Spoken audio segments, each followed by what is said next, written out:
రోజురోజుకు పెరిగిపోతోన్న కాలుష్యాన్ని కట్టడి చేసేందుకు ఢిల్లీ ప్రభుత్వం రంగంలోకి దిగింది. బీజింగ్ తరహా కఠిన నిబంధనలు అమలు చేసేందుకు సిద్ధమవుతోంది. సరి సంఖ్య వాహనాలు ఓ రోజు, బేసి సంఖ్య వాహనాలు మరో రోజు రోడ్డెక్కుతాయి.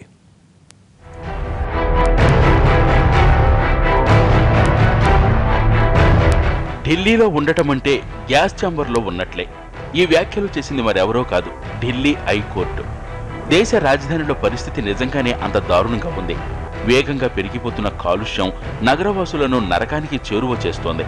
ఎన్ని చర్యలు తీసుకున్నా కట్టడి కావటం కాదు కదా, రోజురోజుకు పరిస్థితి దిగజారుతోంది. గత కొన్ని రోజులుగా కాలుష్యం మరింత పెరిగిపోయింది. కాలుష్యానికి ప్రధాన కారణమైన వాహనాలపై కఠిన నిబంధనలు విధించేందుకు ఢిల్లీ ప్రభుత్వం ప్రతిపాదనలు సిద్ధం చేసింది. దీని ప్రకారం వాహన రిజిస్ట్రేషన్ నెంబర్ ఆధారంగా వాహనాలు రోడ్డెక్కుతాయి.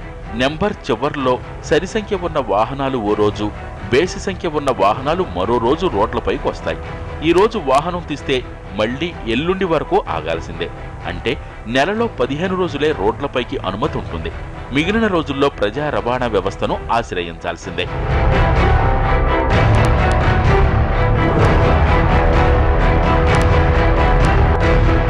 2016 జనవరి 1 నుంచి అమల్లోకొచ్చే ఈ నిబంధన ప్రైవేటు వాహనాలకు మాత్రమే, ప్రభుత్వ వాహనాలకు వర్తించదు.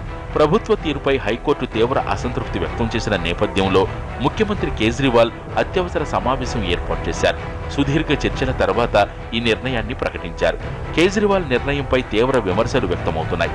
పోలీసులతోనూ కేజ్రీవాల్ ఈ విషయంపై చర్చించలేదని తెలుస్తోంది. అమలు సాధ్యం కాని నిబంధనలు తీసుకొస్తున్నారని కొందరు విమర్శించారు.